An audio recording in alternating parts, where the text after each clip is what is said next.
Hey guys, welcome to my channel The Palidoscope. So today we are going to discuss about Demodicosis क्योंकि आजकल ये बहुत ज़्यादा prevalent है। आपको स्ट्रीट डॉग्स में ये बहुत ईजिली दिखेगा कि वो हेयर लॉस कर रहे हैं, उनमें स्केली लेजन्स फॉर्म हो रहे हैं। ये क्यों होता है? ज़्यादातर ये डेमोडिकोसिस के कारण होता है, रेडनिंग ऑफ स्किन होता है, एलोपेशिया हो जाता है।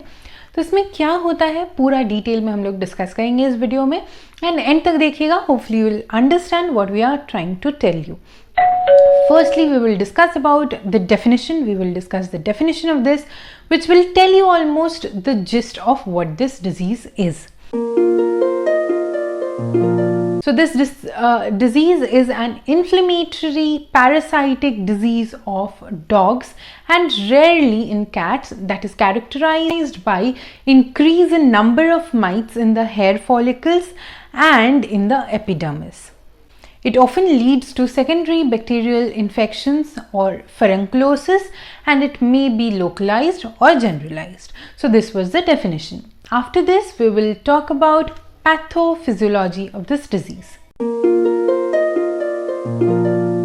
In dogs, there are three types of mites that causes this disease. First is Demodex canis, then there is Demodex ingi, then there is Demodex cornei.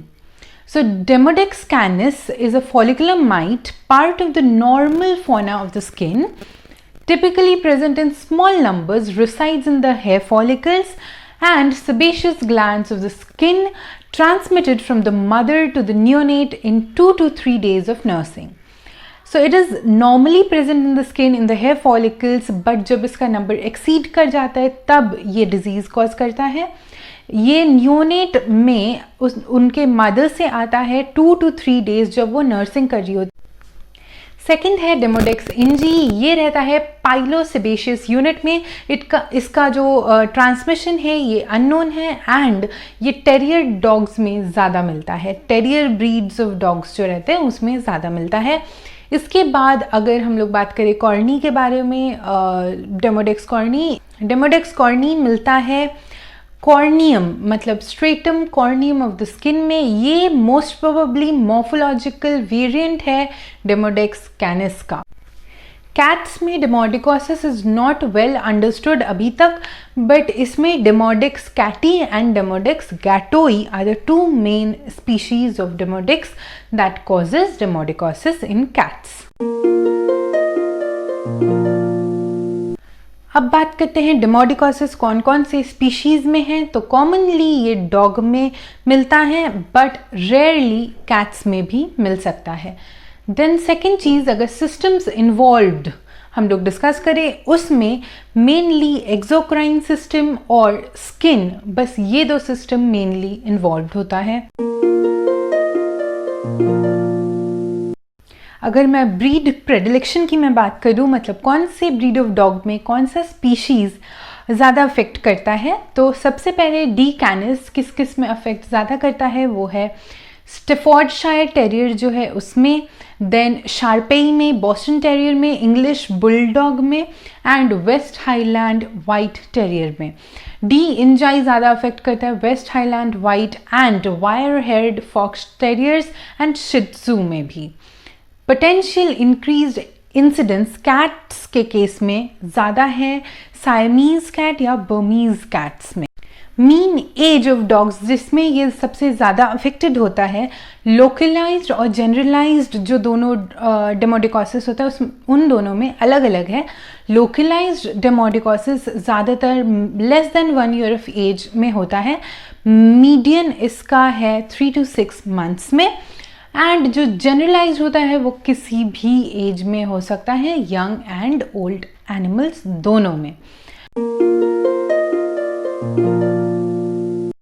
Talking about the science, dogs में दो तरह से हम लोग discuss करेंगे. सबसे पहले जो है लोकलाइज्ड, जिसका ऑनसेट जुवेनाइल होता है, एंड सेकेंडली हम लोग डिस्कस करेंगे अबाउट जनरलाइज्ड, जिसका ऑनसेट जुवेनाइल भी होता है, अडल्ट भी होता है. तो लोकलाइज्ड में it is more milder, and ये सेवरल पैचेस में मिलते हैं जो मेनली फेस पे, फोर लेग्स पे मिलते हैं. फेस में periocular and perioral region में ज़्यादा मिलता है, एंड फोर लेग्स में मिलता है। इसके अलावा ट्रंक या रियर लेग्स पे भी मिल सकता है।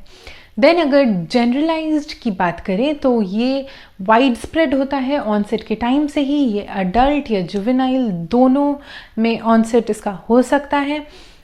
इसमें multiple poorly circumscribed patches of erythema, alopecia and scaly lesions are present. Alopecia मतलब हेयर लॉस, एरिथमा रेडनेस जो हो जाता है वो, एंड स्केली लेजन्स ये रहता है।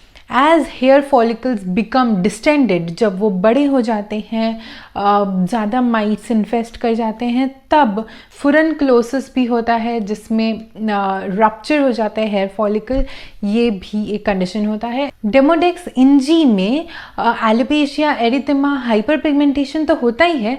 इसके अलावा जो मेन चीज़ होता है वो है greasy seborrheic dermatitis. Greasy seborrheic dermatitis होता है डॉर्सल ट्रंक का। Now talking about the diagnostic proceedings या diagnostic procedures, सबसे पहले सबसे इम्पॉर्टेंट इसमें ऑब्वियस है स्किन स्क्रैपिंग। एक डायग्नोस्टिक मेथड है जिसमें आपको माइट्स दिखेंगे अगर आप स्किन स्क्रैपिंग्स लेंगे लेजन एरियाज से, फर्स्ट चीज़। सेकंड है स्किन बायोप्सी, अगर वो लेजन क्रोनिक हो गया है या ग्रैनुलोमैटस है। स्पेशली फुट एरियाज में फाइब्रोटिक लेजन्स भी मिलते हैं, तो उस केस में स्किन बायोप्सी भी यूज़ कर सकते हैं as a diagnostic procedure. Talking about the health care या क्लाइंट एजुकेशन, इसमें सबसे इम्पॉर्टेंट एक चीज़ आप याद रखिए कि जब लोकलाइज्ड होता है उसमें तो 90% केसेस में वो रिजॉल्व कर जाता है, बट जनरलाइज ज़्यादा खतरनाक होता है। जुवेनाइल कंडीशंस में अगर ये होता है, मतलब यंग एज में अगर ये हो रहा है, तो इट माइट रिजॉल्व, बट उनमें ज़्यादातर ये मदर से आता है, तो इसलिए उनका ब्रीडिंग नहीं करना चाहिए। और अगर अडल्ट में होता है तो इसको कंट्रोल किया जा सकता है, बट रिजॉल्व ज़्यादातर नहीं होता है अडल्ट्स के केस में। जब अडल्ट डेमोडिकोसिस होता है, मतलब जब जनरलाइज्ड हो जाता है, तो इसको कंट्रोल करना भी प्रॉब्लमैटिक होता है। इसके ट्रीटमेंट में कुछ दवाइयाँ जो यूज़ होती हैं उसमें से सबसे पहला नाम आएगा अमिट्राज का। Amitraz is a formamidine which inhibits the monoamine oxidase and prostaglandin synthesis and alpha-2 adrenergic agonist. Okay, ये मेडिकल भाषा में हो गई, बट जब आप इसको अप्लाई करोगे ये ध्यान रखिएगा कि अच्छा होगा अगर आप क्लिपिंग कर दे हेयर का, एंड अप्लाई करने से पहले आप अगर बेंजोइल पेरोक्साइड शैम्पू से उसको क्लीन कर दे, then it would be good, ताकि डेब्रिस या जो भी है वो क्लीन हो जाए, and then you apply the amitraz solution. It is to be used weekly to every other week, but it is not to be rinsed off, it is to be air dried. Okay. Another very important name that comes is ivermectin. This is a macrocyclic lactone with GABA agonist activity. ये dogs में तो use होता ही है at the dose rate of 0.3 to 0.6 mg per kg. That is very effective even when amitraz is not working, but इसके पहले toxicity जांच करने के लिए एक test dose of 0.12 mg per kg 24 hours for the first week should be tested, and then only this should be followed. This is a non-FDA medication that is given. ये cats में भी applicable है, dogs में भी applicable है, but cats में exact dose नहीं पता है। This is to be treated for 30 to 60 days beyond negative skin scrapings, average 3 to 8 months. इसके अलावा milbemycin and moxidectin are some other drugs that may be used in dogs.